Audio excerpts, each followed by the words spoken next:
Alright everyone, by this point I'm sure you already heard the news, right? LeBron James signed with the Philadelphia 76ers. But today we're gonna ask ourselves why LeBron chose Philadelphia over the Warriors, over the Heat, over the Cavaliers, and over the Timberwolves, right? When LeBron James announced that Philadelphia would be the final destination of his legendary career, the entire NBA world asked the same question. Why Philly? Why not reunite with Stephen Curry in Golden State? Why not go back to Miami with Giannis and Bam? Why not finish where it all started in Cleveland? Or why not join Anthony Edwards and the Timberwolves? According to LeBron himself, this wasn't about money or family anymore. It was about one thing: having one more legitimate chance to win a championship. He said he still wanted to compete, to win, and to have a chance at the feeling of winning another championship, and believed he could help make Philadelphia a title team. So here's where things get fascinating. This wasn't simply choosing the best team. It was choosing a team that best fit the version of LeBron James that exists today.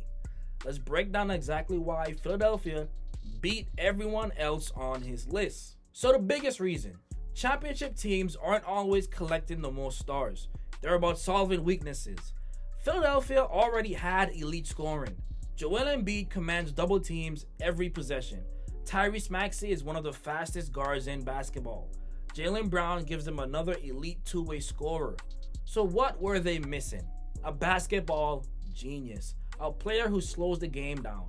Someone who controls possessions. Someone who knows exactly when to attack and exactly when to let everyone else eat. And that is who LeBron is today. He's no longer the athlete who jumps over everyone. He becomes arguably the smartest offensive player the league has ever seen. Philadelphia wasn't asking him to average 32 points. They were asking him to make everyone better, and that's a huge difference. And so Joel Embiid is probably the best big man fit of LeBron's career since one Anthony Davis. LeBron has always been unstoppable with dominant interior players. If you think about it, Chris Bosh stretched the floor, Kevin Love stretched the floor, Anthony Davis dominated inside, and now Joel Embiid gives him something even different: a true MVP caliber center. Imagine the possibilities. LeBron brings the ball up, Embiid sets the screen. If defenders trap LeBron, Embiid attacks 4-on-3. If they switch, LeBron attacks a slower defender. If they stay at home, LeBron throws lobs or pocket passes. If help rotates, Maxey and Brown are waiting for open threes. That is nearly impossible to guard. But more importantly, LeBron doesn't have to carry the scoring burden anymore, right? For the first time in years, he can truly become a point forward. One of LeBron's biggest weaknesses at age 41 isn't skill, it's energy. He simply can't be the fastest player on the court every possession anymore. That's where Maxey changes everything. Maxey creates downhill pressure without LeBron touching the ball. He can run in transition. He can push the pace, attack defenses early. Meanwhile, LeBron can conserve energy, then completely control half-court possessions. It's the perfect balance. And then one of the most underrated reasons LeBron picked Philly is because of the defense. At this point in his career, LeBron simply can't defend elite wings for 38 minutes anymore. But Jaylen Brown can. Brown takes the toughest perimeter assignment. Embiid protects the rim.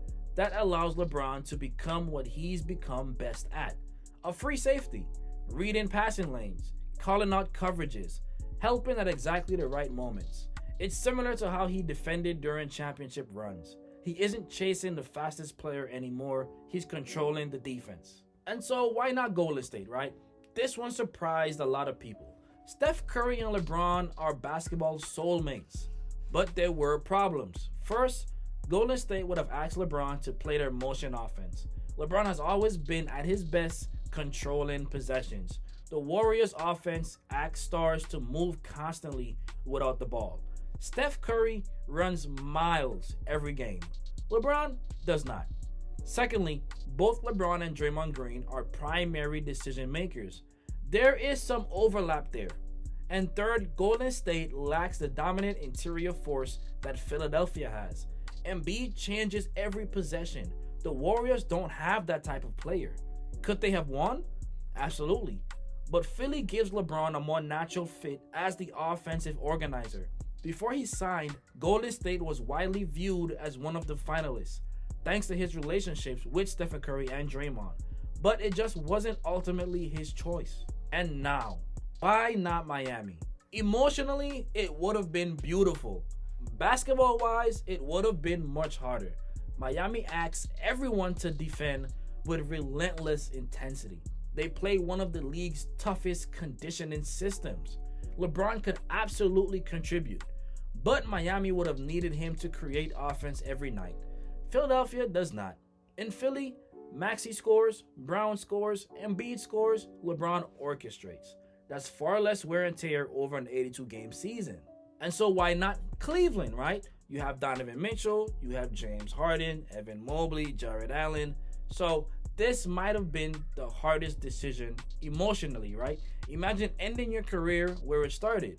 The story writes itself. But here's a reality. Returning home would have brought enormous pressure. Every playoff loss would have become LeBron couldn't bring Cleveland another championship. Every bad game would have dominated national headlines.